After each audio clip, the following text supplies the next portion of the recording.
नमस्कार मित्रों, आज हम निर्माण आईएएस की किताब से राष्ट्रीय पिछड़ा वर्ग आयोग को देखने जा रहे हैं।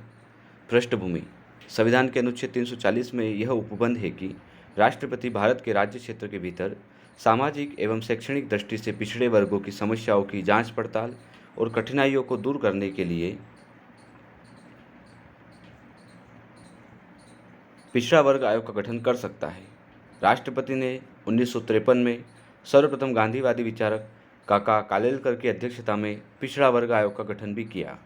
वर्ष 1979 में वीपी मंडल की अध्यक्षता में पुनः 6 सदस्यीय एक आयोग का गठन किया गया। इसने अपनी रिपोर्ट 1980 में दी।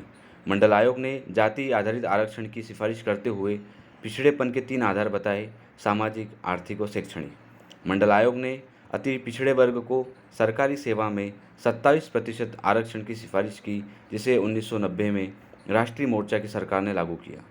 उपयुक्त प्रावधानों को लागू करने तथा अन्य संवैधानिक एवं विधिक उपबंधों के प्रभावी क्रियान्वयन हेतु 1993 में राष्ट्रीय पिछड़ा वर्ग आयोग अधिनियम लाकर राष्ट्रीय पिछड़ा वर्ग आयोग का गठन किया गया।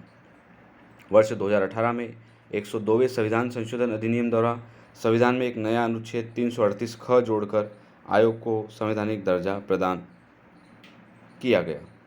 इस प्रकार आयोग एक वैधानिक निकाय मात्र न रहकर संवैधानिक निकाय बना दिया गया है।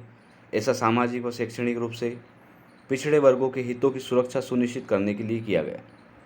राष्ट्रीय पिछड़ा वर्ग आयोग संक्षिप्त में स्वरूप: संवैधानिक गठन अनुच्छेद 338 ख के तहत संरचना: एक अध्यक्ष, उपाध्यक्ष व 3 अन्य सदस्य यानी बहुसदस्यीय। अध्यक्ष सदस्यों की नियुक्ति राष्ट्रपति द्वारा। अध्यक्ष सदस्यों का कार्यकाल 3 वर्ष का। अध्यक्ष सदस्यों की सेवा शर्तें एवं पदावधि का निर्धारण राष्ट्रपति द्वारा। रिपोर्ट राष्ट्रपति को। स्थापना 14 अगस्त 1993 को। संवैधानिक दर्जा अगस्त 2018 में। वर्तमान अध्यक्ष भगवान लाल साहनी। राष्ट्रीय पिछड़ा वर्ग आयोग गठन एवं संरचना: राष्ट्रीय पिछड़ा वर्ग आयोग का गठन संविधान के अनुच्छेद 338 ख के तहत किया गया। यह एक स्वतंत्र संवैधानिक निकाय है। आयोग एक बहुसदस्यीय निकाय है। आयोग में एक अध्यक्ष, एक उपाध्यक्ष तथा 3 अन्य सदस्य होते हैं।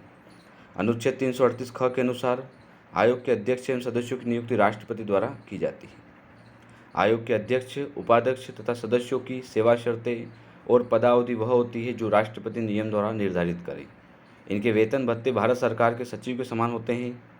आयोग के अध्यक्ष को केंद्रीय कैबिनेट मंत्री व उपाध्यक्ष को केंद्रीय राज्य मंत्री तथा सदस्यों को भारत सरकार के सचिव का दर्जा होता है। आयोग के अध्यक्ष व सदस्यों का कार्यकाल 3 वर्ष का होता है तथा इन्हें दोबारा अपने पद पर नियुक्त किया जा सकता है, परंतु 2 बार से ज़्यादा नहीं।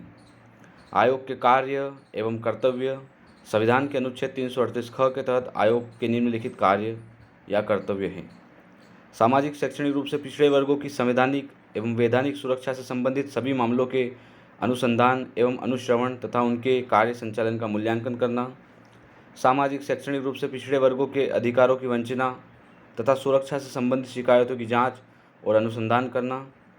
केंद्र अथवा किसी राज्य में सामाजिक शैक्षणिक रूप से पिछड़े वर्गों के सामाजिक आर्थिक विकास से संबंधित योजना निर्माण में भाग लेना व परामर्श देना तथा विकास की गति पर नज़र रखना।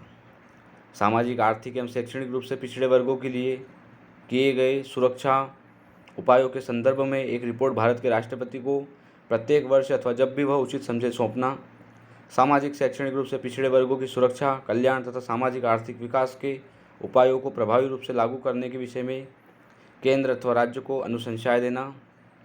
सामाजिक शैक्षणिक रूप से पिछड़े वर्गों की सुरक्षा, कल्याण तथा विकास एवं उन्नति के संदर्भ में ऐसे अन्य कार्यों को संपादित करना जिन्हें राष्ट्रपति संसद द्वारा बनाई गई विधि के अधीन विनिर्दिष्ट करें। प्रतिवेदन या रिपोर्ट: आयोग अपना वार्षिक प्रतिवेदन राष्ट्रपति को प्रस्तुत करता है।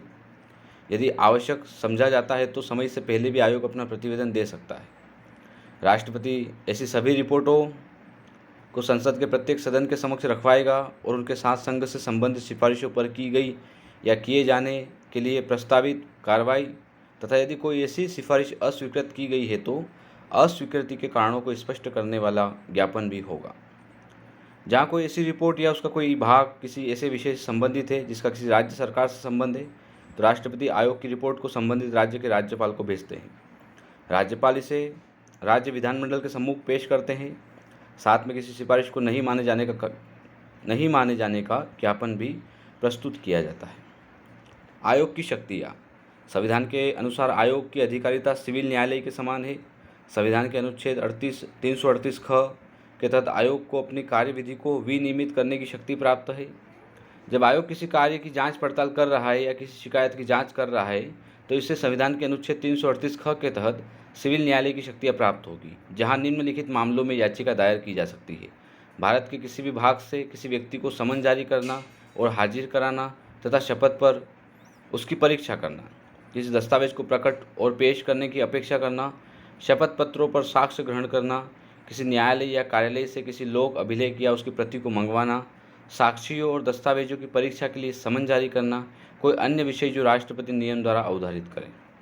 संविधान के तहत केंद्र तथा प्रत्येक राज्य सरकार को सामाजिक शैक्षणिक रूप से पिछड़े वर्गों को प्रभावित करने वाले सभी नीतिगत मामलों पर आयोग से सलाह लेना जरूरी है।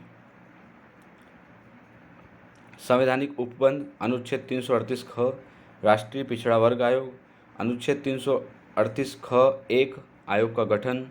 अनुच्छेद 338 ख 2 आयोग में एक अध्यक्ष, एक उपाध्यक्ष व 3 अन्य सदस्य होंगे। आयोग के अध्यक्ष, उपाध्यक्ष व सदस्यों की सेवा शर्तें एवं पदावधि निर्धारण राष्ट्रपति द्वारा किया जाएगा। अनुच्छेद 338 ख 3 आयोग के अध्यक्ष, उपाध्यक्ष एवं सदस्यों की नियुक्ति राष्ट्रपति द्वारा। अनुच्छेद 338 ख का 4 आयोग को अपनी प्रक्रिया स्वयं विनियमित करने की शक्ति। अनुच्छेद 338 ख 5 आयोग के कार्य कर्तव्य। अनुच्छेद 338 ख 5 का घ आयोग अपनी रिपोर्ट राष्ट्रपति को सौंपेगा। अनुच्छेद 338 ख का 6 राष्ट्रपति आयोग की रिपोर्ट को संसद के प्रत्येक सदन में रखवाएगा।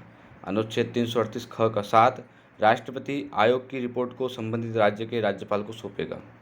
अनुच्छेद 338 ख का 8 आयोग को किसी कृत्य को करते समय सिविल न्यायालय के समान शक्तियाँ प्राप्त होगी। अनुच्छेद 338 ख का 9 केंद्र एवं राज्य सरकार पिछड़ा वर्ग के संबंध में कोई भी नियम या विधि बनाते समय आयोग से परामर्श करेंगे।